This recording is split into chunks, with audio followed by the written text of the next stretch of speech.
Hello students, let's see this question.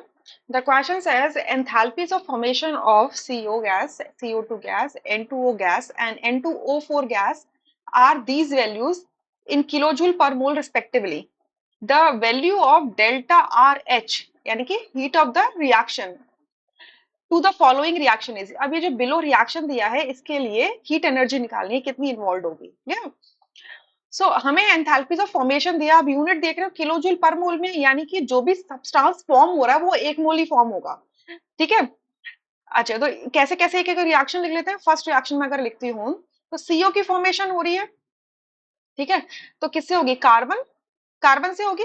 ठीक है. Carbon अपने सॉलिड फॉर्म में या ग्रेफाइट फॉर्म में होगा, मैं कैपिटल जी लिख रही हूँ फॉर ग्रेफाइट. ऑक्सीजन लेंगे जो अपनी एलिमेंटल फॉर्म में होगा. ठीक है. मतलब एलिमेंटल फॉर्म मतलब अपनी O2 फॉर्म में होगा, ये इसकी एलिमेंटल फॉर्म है, राइट. एंड आपका बन जाएगा CO गैस, एक मोल. तो बैलेंस करने के लिए यहाँ पर हाफ कर दूं. इसके लिए जो एनर्जी इन्वॉल्व है that is -110 kilo joule per mole. Units आप यहाँ पर एक कॉमन लिख लीजिए. ये सेकेंड रिएक्शन को मैं कैसे लिख सकती हूँ?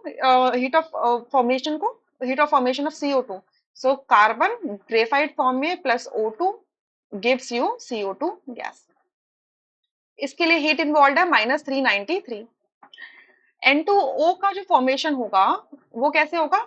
आप N2 गैस लोगे, हाफ O2 गैस लोगे एंड आपका मिल जाएगा N2O गैस, एक मोल. तो इसके लिए इन्वॉल्व है हीट 81 किलो जूल पर मोल. और फोर्थ रिएक्शन अगर आप देखो तो इसमें N2O4 बन रहा है. सो N2O4 क्या बनेगा, कैसे बनेगा? N2 गैस लेंगे प्लस 2O2 गैस लेंगे और आपका बन जाएगा एक मोल N2O4 गैस. इसके लिए हीट इन्वॉल्व है 9.7 किलो जूल पर मोल. अब इन चारों रिएक्शंस को हमें कैसे रीअरेंज करें कि हमें फोर्थ रिएक्शन मिल जाए. फोर्थ रिएक्शन मिल जाए तो फोर्थ रिएक्शन मुझे कैसे मिलेगी? देखो N2O4 का एक मोल चाहिए, वो भी लेफ्ट हैंड साइड में, यानी कि आपकी जो फोर्थ रिएक्शन है इसको मल्टीप्लाई कर दो किससे? इसको मल्टीप्लाई कर दो -1 से. ठीक है. फिर CO चाहिए लेफ्ट हैंड साइड में, वो भी 3 मोल. सो फर्स्ट रिएक्शन अगर देखोगे तो CO राइट हैंड साइड में है और वो भी 1 मोल है, तो इसको मल्टीप्लाई कर दो -3 से. ठीक है. माइनस से जब मल्टीप्लाई करते हो तो रिवर्स हो जाता है, और 3 से मल्टीप्लाई करने का मतलब है कि उतने नंबर ऑफ मोल्स आ जाएंगे. क्लियर. फिर N2O चाहिए 1 मोल राइट हैंड साइड में. सो थर्ड रिएक्शन के अंदर N2O 1 मोल है राइट हैंड साइड में, तो ये एज इट इज रखना है, तो इसका मतलब इसको 1 से ही मल्टीप्लाई कर दो. ठीक है. एंड फिर क्या चाहिए? CO2 चाहिए राइट हैंड साइड में, वो भी 3 मोल. सो सेकंड रिएक्शन में CO2 है लेकिन राइट हैंड साइड में, बट 1 मोल है, सो इसको मल्टीप्लाई कर देंगे सिंपली हम 3 से. सो जब हम इन चारों रिएक्शन को ऐसे अरेंज करेंगे सो हमें अपनी जो गिवन रिएक्शन है वो मिल जाएगी. This is all according to Hess's law.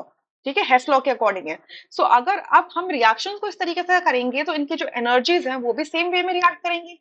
सो इस रिएक्शन की जो गिवन रिएक्शन की जो एनर्जी है उसे डेल्टा आर एच बोल रहे हैं. So that is going to be equal to -3 into -110 plus, इन सारी रिएक्शन को क्यों मैं ऐड कर रही हूँ, इस वजह से प्लस का साइन लगा रहे हैं, +3 into -393 plus 1 into 81 plus -1 multiplied by 9.7, ये करेंगे. सो अब इनको बस सॉल्व कर लो. सो माइनस माइनस के साइन ऑब्वियसली प्लस हो जाएंगे. सो 3 multiplied 110 plus 3 times of -393 plus 81 -9.7. ठीक है. तो ये आता है आपका -777.7 किलो जूल पर मोल. ठीक है. सो इसको मैं राउंड ऑफ करके लिख सकती हूँ -778 kilojoule per mole, round off करके, राइट. सो अकॉर्डिंगली मेरा ऑप्शन सी करेक्ट हो जाएगा, rest are incorrect. I hope you understood. Thank you.